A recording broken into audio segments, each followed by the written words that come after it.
মহামায়া উন্নয়ন খণ্ডৰ সাধুভাষা গাঁও পঞ্চায়তত প্ৰধানমন্ত্ৰী আৱাস যোজনাৰ গৃহ নিৰ্মাণত সংঘটিত হৈছে ব্যাপক অনিয়ম।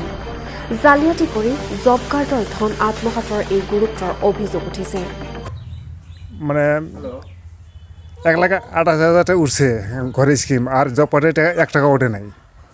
22,000 টাকা, এই হলো 1.5 লাখ টাকা।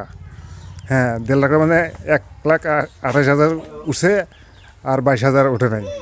এটা আশির আর জাহাঙ্গীর এটা অ্যাকাউন্ট করছে, পয়সা উঠাই দিব, তারা উঠাই নিয়ে গেছে।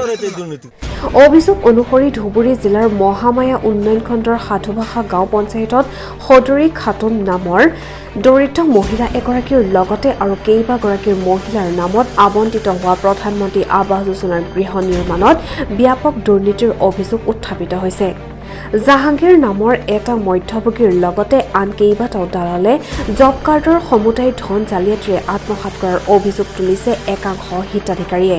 আৰু এনেদৰে মহামায়া উন্নয়ন খণ্ডৰ বিভিন্ন গাঁও পঞ্চায়তত হৰলুকি চলিছে দৰিদ্ৰ হিতাধিকাৰীৰ ধন। আমার নাম সদরী খাতুন। কত ঘর? সাধুভাষা খণ্ড। এই ঘরের পয়সা ক্লিয়ারি পেয়েছি, জব কার্ডের পয়সা একটাও তুলি না। একটাও তুলি নেই, সোনা মাটির খারাইছি, মিশা কথা কম না, একটাও তুলি নেই জব কার্ডের পয়সা। ওই যে বেরিয়ে আসির আর ওই যে মোল্লার পোলা জাহাঙ্গীর ওরা না যে কিসের বলে অ্যাকাউন্ট বানা দেবে, এয়ারটেল অ্যাকাউন্ট নিহি, তার জন্য ডকুমেন্ট নিচে বুড়ার ফিঙ্গার নিচে পয়সা একটাও সোনা আমরা তুলি নি কে, আর এরাই জানে। নানুরা কোন ব্যবস্থা করে দেবেন, সেই ব্যবস্থা করে দিন, শোনা আমি দুঃখিত মানুষ, আমি যেন পয়সাটি পাই। ঠিক আছে।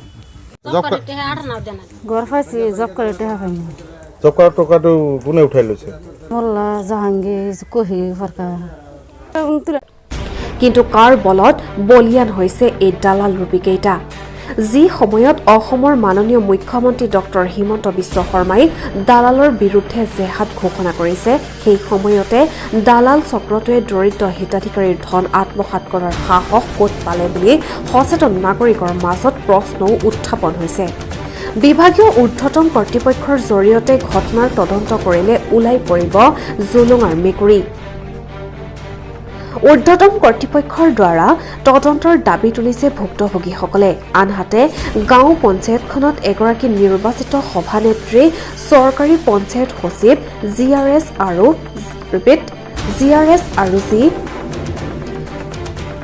পিএছচি আৰু মহামায়া উন্নয়ন খণ্ডৰ খণ্ড উন্নয়ন বিষয়া, কনিষ্ঠ অভিযন্তা আৰু বিভিন্ন কৰ্মচাৰী থকা স্বত্তেও কেনেকৈ এইসকল দৰিদ্ৰ লোকৰ গৃহ নিৰ্মাণৰ ধনৰ ওপৰত চলিছে বিয়াগুম কেলেংকাৰী, সেয়াও সম্পূৰ্ণ ৰহস্যজনক।